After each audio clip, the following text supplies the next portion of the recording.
नमस्कार सभी प्यारे बच्चों को। मैं गार्गी सारस्वत एक बार फिर से आपके सामने हाजिर हूं एक नई शॉर्ट वीडियो लेकर, जो आपके आने वाले सीटेट के एग्जाम में बहुत इंपॉर्टेंट है।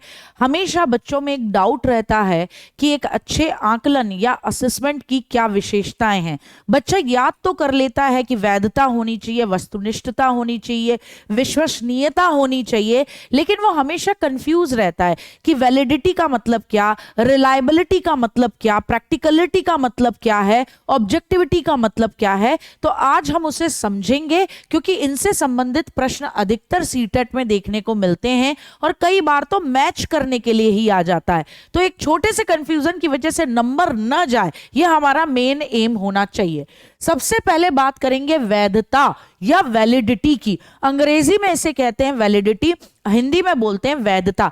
आप जब प्लान लेते हैं, फोन में सभी लोग रिचार्ज कराते हैं याद करने का सबसे बेस्ट तरीका, तो आपसे क्या कहते हैं, आपके प्लान की वैधता आने वाले 50 दिनों तक के लिए है। आपके प्लान की वैलिडिटी आने वाले 50 दिनों तक के लिए है।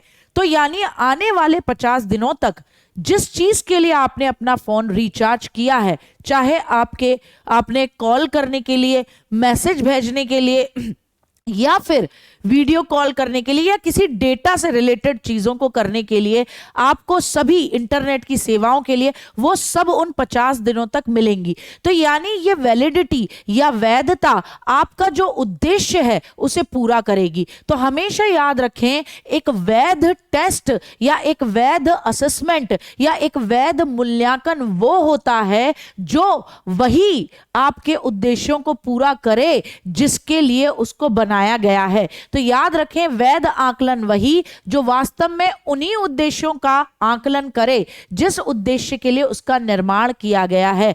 वैलिडिटी 50 दिन तक की है, तो 50 दिन तक आपके कॉल करने का, आपके मैसेज भेजने का उद्देश्य पूरा करे। तो क्या कहेंगे, उसी उद्देश्य को पूरा करे जिसके लिए उसे बनाया गया है। यानी ऐसा ना हो कि मैथ्स का पेपर है और हिंदी को चेक कर रहा हो, या हिंदी का पेपर है और उसके अंदर क्वेश्चन गणित को चेक करने के लिए दिए हों, या फिर आप बच्चे के चिंतन कौशल को जानना चाहते हो लेकिन सारे प्रश्न ये पूछ लिए, बाबर कहाँ रहा था, बाबर कब पैदा हुआ, आपने पूछ लिया महाराणा प्रताप ने अकबर के साथ कौन सा युद्ध किया। तो महाराणा प्रताप जी के बारे में आप ये पूछ रहे हो, ये तो तथ्यात्मक प्रश्न है, इसमें चिंतन की बात कहाँ है। तो आपने अपना जो वैधता थी या आपका जो उद्देश्य था, आपका क्वेश्चन उसको पूरा नहीं कर रहा, तो आपका टेस्ट वैध या वैलिड नहीं माना जाएगा। दूसरा जिसे कहते हैं विश्वसनीयता, रिलायबिलिटी। विश्वसनीयता यानी विश्वास, रिलायबल यानी सिंपल, किसी भी आकलन का सबसे इंपॉर्टेंट चीज है।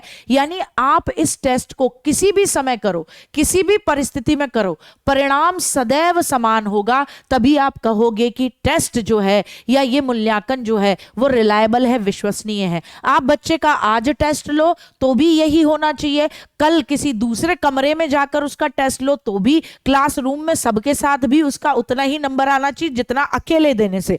तो आप कहोगे कि बच्चे का परिणाम या ये जो मूल्यांकन आपने किया है ये विश्वसनीय है, किसी भी समय हो, किसी भी परिस्थिति में लिया जाए, इसमें व्यक्तिगत दृष्टिकोण नहीं होगा, जो रिजल्ट है वो सामने रहेगा और हर परिस्थिति में समान होगा, किसी भी परिस्थिति या किसी भी समय हो। व्यवहारिकता, आपने टेस्ट तो बहुत अच्छा बना लिया, आपने सुपर्ब तरीके का टेस्ट बनाया, लेकिन वो आपके बच्चों के लेवल के लायक नहीं है, या इस तरीके का टेस्ट आप अपने स्कूल में कंडक्ट नहीं करा सकते, इतना महंगा है, आपके पास उतना समय नहीं है। तो भैया याद रखें, एक बेहतरीन मूल्यांकन या आकलन वो होता है जो कम लागत में हो, जो जितना समय डिसाइड किया गया उतना हो और सरल हो।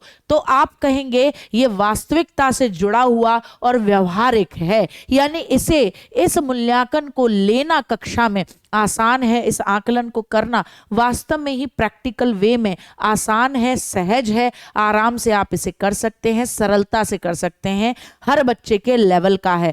ऐसा नहीं हो कि आपने आकलन का बहुत कोई आदर्श तरीका निकाल रखा है, लेकिन जब आप उसे एप्लीकेबल करने की बारी आई, अप्लाई करने की बारी आई, तो आप क्या कर रहे हैं, आप उनको अपना ही नहीं पा रहे। इतना महंगा तरीका है आपका बच्चे की उस एक एबिलिटी को, योग्यता को जांचने करने का कि आपके पास उपकरण ही नहीं है। तो ऐसा नहीं होना चाहिए, व्यवहारिक होना चाहिए, यानी आपके पास जो चीजें अवेलेबल हैं आसानी से, उन्हीं पर आधारित आपका मूल्यांकन का तरीका होना चाहिए।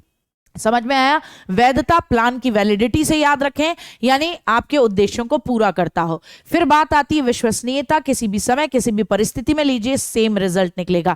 व्यवहारिकता, टेस्ट ऐसा भी न बना दें कि जो संभव ही न हो, बिल्कुल आदर्शवादी मामला चल रहा है, व्यवहारिक हो, रियलिटी में प्रैक्टिकलिटी में ऐसा हो सकता हो। फिर आती है वस्तुनिष्ठता यानी ऑब्जेक्टिविटी। वस्तुनिष्ठता का मतलब क्या है? इसका मतलब सिंपल है, अपने खुद के विचार, यानी जो भी व्यक्ति इसको चेक करने के लिए बैठा हुआ है उसके खुद के विचार, उसकी आकांक्षा, उसकी भावना, उसके पूर्वाग्रह उनसे प्रभावित न हो, तब आप कहोगे कि ये वास्तव में ये जो टेस्ट है ये ऑब्जेक्टिविटी के साथ है। जैसे आप एमसीक्यू देते हो, एमसीक्यू में ये तो सही होगा या गलत होगा, टीचर का आप कितना भी नफरत करता हो टीचर, या कितना भी प्यार करता हो, सही आंसर है, ऑब्जेक्टिव क्वेश्चंस दिए हैं आपको, आप अगर सही लगाओगे तो पूरे नंबर मिलेंगे, सही नहीं लगाओगे तो नहीं मिलेंगे। लेकिन अगर ऐसा पेपर हो जिसमें टीचर का मूड, आपको कहा जा रहा है कि भैया आप अपने शब्दों में लिखिए, ओपन एंडेड क्वेश्चन आपको दिया, अब ओपन एंडेड क्वेश्चन दिया तो टीचर आपको अपने एंगल से नंबर देगा। अब टीचर को आप पसंद नहीं हो पर्सनली, तो टीचर के पूर्वाग्रह, टीचर के अपने मन के भाव, आज टीचर की लड़ाई हो गई अपने घर से किसी व्यक्ति से, तो ये सब प्रभावित करेंगी। तो ऐसे में वो मूल्यांकन या आकलन जो होगा वो ऑब्जेक्टिविटी या वस्तुनिष्ठता को फोकस करता हुआ नहीं होगा। तो ऑब्जेक्टिविटी या वस्तुनिष्ठता क्या है कि गार्गी मैम चेक करें या दुनिया का कोई भी टीचर चेक करे, परिणाम सेम आएगा। किसी के भी पूर्वाग्रह का, किसी के भी आपके प्रति प्रेम या दुराभाव का उस आकलन के रिजल्ट पर कोई असर नहीं पड़ेगा। तो बहुत बहुत धन्यवाद। ये मुझे उम्मीद है ये आपका डाउट एकदम खत्म हो चुका होगा, क्योंकि यहां से संबंधित प्रश्न जरूर आते हैं, तो अच्छे से इस कंफ्यूजन को दूर कर लीजिए। जय हिंद, जय भारत। फिर मिलते हैं नई वीडियो के साथ।